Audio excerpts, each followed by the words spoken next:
Down Columbus over the weekend for the city's Pride Festival. This is video from last year's event where 8,000 people marched in the parade through downtown. Organizers expected about 13,000 marchers for this year's festival. This, by the way, was the city's 38th year celebrating Pride.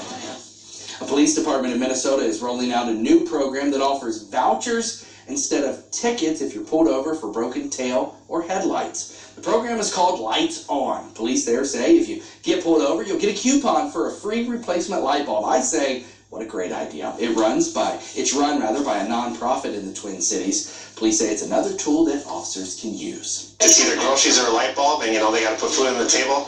That's who we're trying to target. We're trying to make their day a little bit better and ease that financial burden.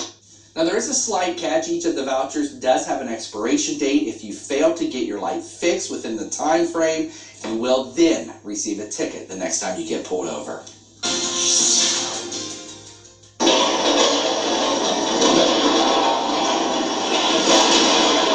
Yes, some would say a sad day in Cincinnati. New video this morning as a piece of Cincinnati Brewery history has disappeared for good. The iconic Hootie Pole Brewery smokestack faced a wrecking ball yesterday morning. That 170-foot tower had been crumbling for decades since the brewery shut down in the late 80s. City leaders looked into saving it, but did not want to spend the nearly $1 million it would have taken for repairs. This week, of course, as Dontae mentioned moments ago, is the annual Veteran Dayton Air Show. The festival begins on Saturday, but many of you will see things happening in the area all week leading up to the 45th anniversary show. The U.S. Air Force Thunderbirds will headline that show. More than 50 aircraft will be parked at the airport this year for visitors to get an up-close look. And, of course, there are plenty of places to park. We have a complete list of prices and locations right now on whio.com. If you're in the air, you're in the clear, but if you're on the ground, you might be dealing with some flooding this week. Let's get straight to Storm Center 7 meteorologist Dontae Jones. You like that, didn't you? Yeah, I did like that. Outside, yeah, we've got a flash flood watch. So that's in effect. National Weather Service brought this out about 3:45 this morning after all the rain that moved through overnight and over the weekend, and then more to come, unfortunately. So we've got to be aware of some flash flooding. Remember, turn around, don't drown. If you can't see how deep the water is, you just don't want to try a chance and go through with your car, okay? And that's going to be until 8 o'clock again tomorrow night. So far, so good. All the rain has moved off to the east and moving to the Appalachian chain and into Pennsylvania and eastern Ohio and the Miami Valley. We're looking at just cloudy skies and maybe a few spot showers here and there. Troy may see a few showers, and down towards the Natty, we're seeing a few showers as well. 69 degrees across the area. There's Springfield, looking quiet so far, just on the damp side, in all honesty. 68 for us in Kettering, Springfield, 66 degrees. The winds are calm to light, so we got a little bit of fog out there. Looks like the fog is primarily just to the north in our northern counties, in the Sidney, Wapakoneta, and Salina. Those are the three cities, really,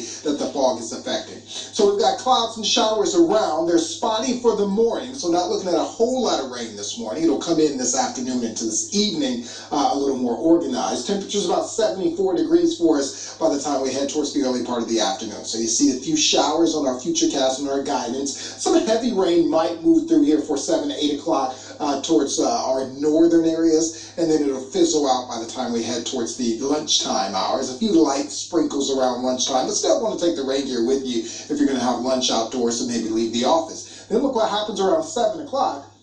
We've got a line of showers and embedded thunderstorms. We have a frontal boundary that's draped across the Miami Valley, and so every time we get a spoke of energy that comes by, that's when we get a burst of heavier showers and embedded thunderstorms. And one will come in this evening right around 7 o'clock or so, move across Dayton right around 9 o'clock, and then it's out of here by the time we get towards 10 o'clock. Then overnight tonight, mostly dry with a few passing showers. Then by daybreak tomorrow and into the morning rush, where we got some rain and maybe some embedded thunderstorms with that rain. It could be heavy at times. A few showers still sticking around throughout the day tomorrow, and for the evening rush, a few light showers. But for the most part, we're drying out Tuesday night into Wednesday. So by tonight, we're looking at about maybe almost 0.8 of an inch of rain here in Springboro, almost 1.5 inches over in Preble County, about 2 inches in Sidney and Urbana, over 1.5 inches. So you see why the flash flood watch is in effect. because we could rack up a couple more inches of rain, or probably about 1.5 inches more rain here over the next couple of days. So 70 degrees and damp to start the day out. A few showers, 76 by midday, 77 here for us for the afternoon with a few thunderstorms for the evening. 66 overnight tonight, so it's still going to be a warm and muggy night with a few passing showers. Some hope for Wednesday and Friday. First day of summer on Friday. We dry out on Wednesday, 79 degrees. It's 80 degrees for us on Friday. We're drier, partly cloudy skies, but we got scattered showers and thunderstorms today, tomorrow, and Thursday. We're in the 70s. We finally break the 80s by the time we get into Friday. As we mentioned, the air show is this weekend.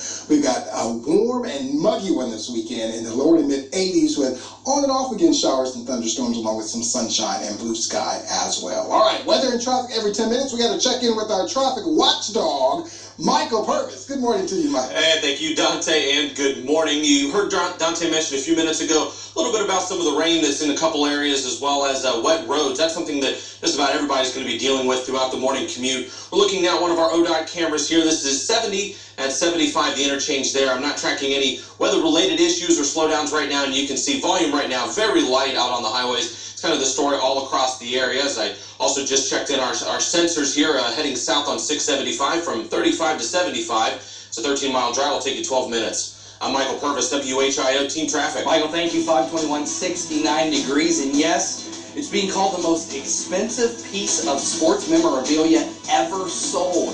I'll tell you how much someone paid for this very special jersey. Right when you wake up, prepare for the day ahead with your live Storm Center 7 forecast from meteorologist Kirsty Zontini. Weekday mornings starting at 4:25 a.m.